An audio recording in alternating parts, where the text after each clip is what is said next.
Hey guys, this is going to be my review of episode 2 of Heels from Starz Play. The episode is called Dusty Finish, which for people who in the know when it comes to wrestling, they all know what that's a reference to. It's a reference to Dusty Rhodes and some of his booking back in the day, but from my understanding at least, the Dusty Finish means there's quite a lot going on and maybe a little too much in the finish of a match. So that's where that comes from.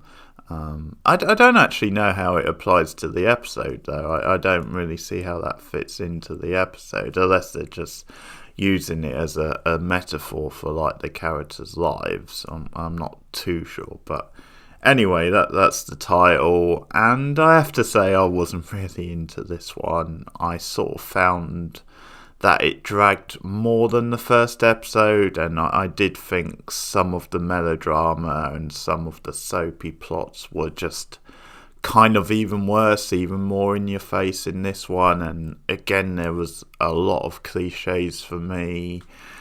I think what it ultimately boils down to is that I just don't find the conflict and the drama between the two brothers, Jack and Ace, that compelling. I don't find them too interesting as characters. I think Jack, when it sort of sticks to the wrestling stuff and his sort of dilemmas, when it comes to the wrestling and booking and stuff, I think that's probably when his character is at the strongest.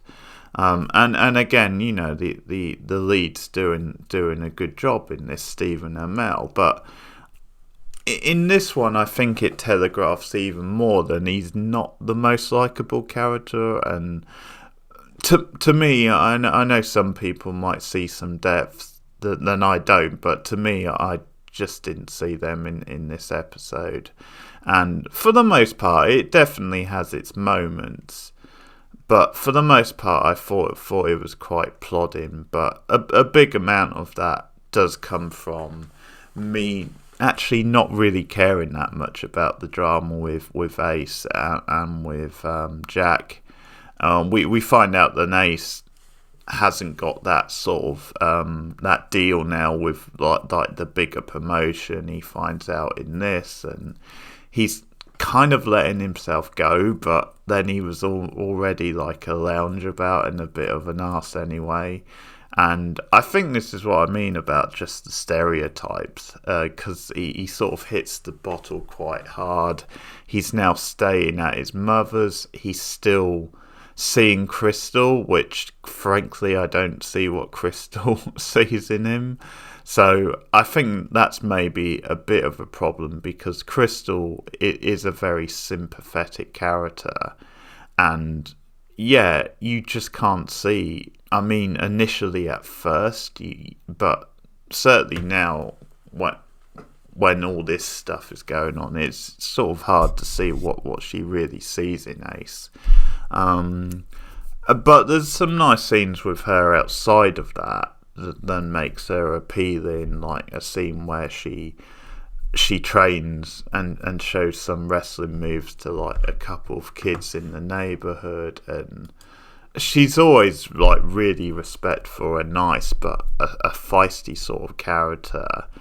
But one thing we see in the episode, which I think is one of the stronger points, is that the wrestlers do have regular jobs. They don't make enough off this indie promotion to pay the bills. So we see that Jack has a regular job selling lawnmowers, and at one point he gets into a conflict with his boss over like his sales technique, which is kind of an amusing scene.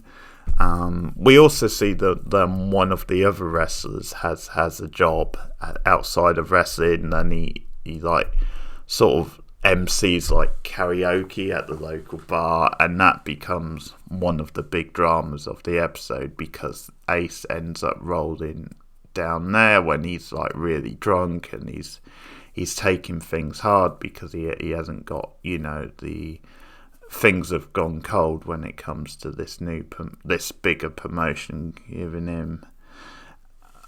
And so that becomes the set piece of the episode in a way that then he just stumbles into this bar and just starts making an ass out of himself and gets into like shouting matches with the locals and yeah, wouldn't you just know it, a fight ensues. Crystal and Jack are both looking for him, and later on, Jack is actually a bit more nicer to Crystal, but I have to say, at times when they're in the car, he is like really shitty to her, or at least not very engaging. And again, it goes to this theme of her just not being taken seriously.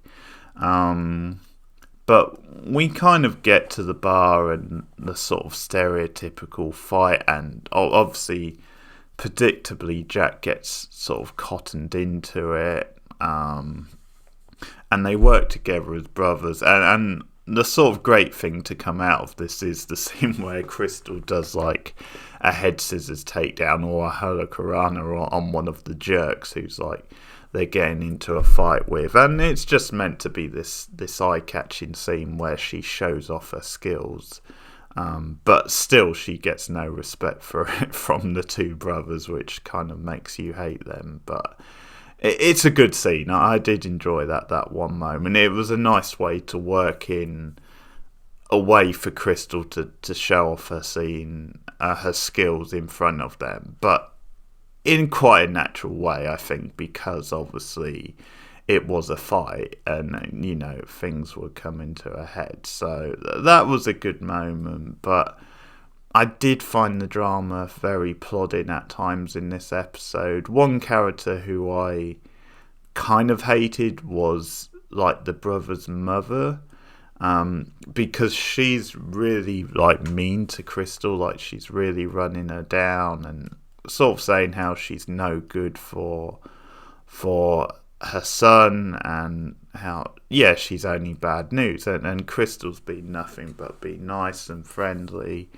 and just the mother I thought was over the top, and it's almost like they just wanted to make her like a stereotypical douchey sort of character that was just awkward all the time and nasty, and there just didn't seem that much else to her, and it's like they just wanted to like ramp that sort of up, so they definitely could have toned down her character.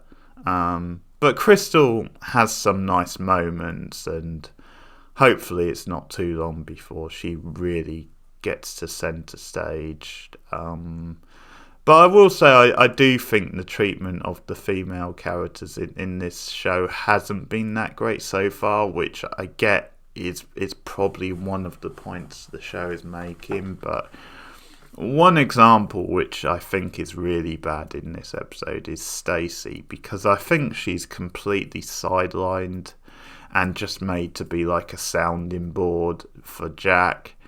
And yeah, so far there's just been nothing really to her character, and as I said in the last episode, I just think that could be an interesting way to go if we did get more from these side characters and the female characters who sort of get left behind at home. I mean, the episode, you get this quirky sort of ending where Staci, because it's been a big dispute throughout the episode about they've got squirrels in the house, and about basically Jack getting around to mowing the lawn for his son so he can play football. And you know, it sort of delivers visually, the ending, but it's this thing about like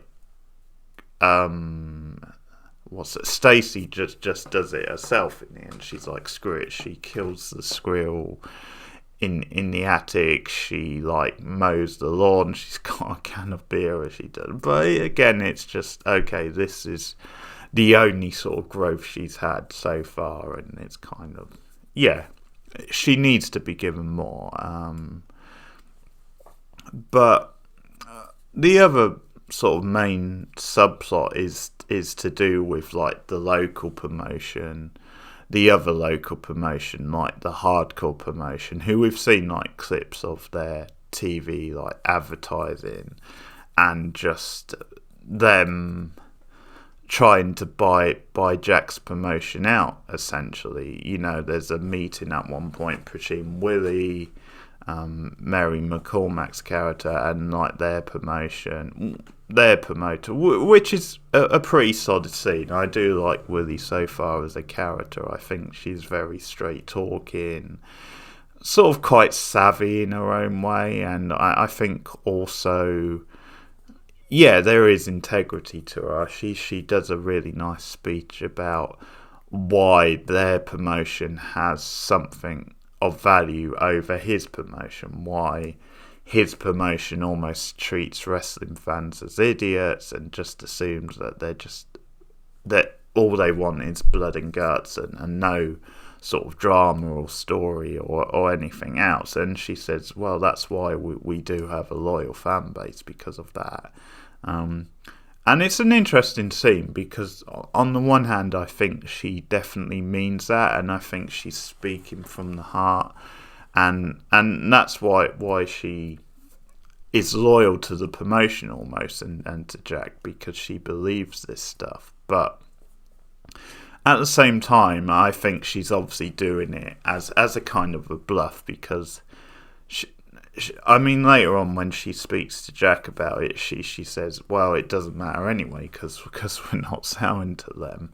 But at the same time, yeah, it's sort of this thing where she's partly doing it as a front to like sort of get him away and to sort of, yeah, we're not selling, sort of putting some gusto out there. But it's a decent scene anyway. I think throughout the episode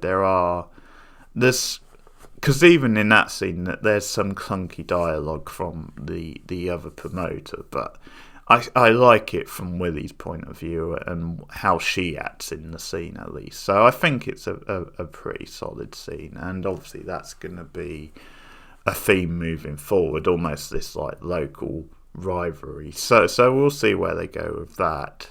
But definitely scenes of melodrama and forced sort of disputes.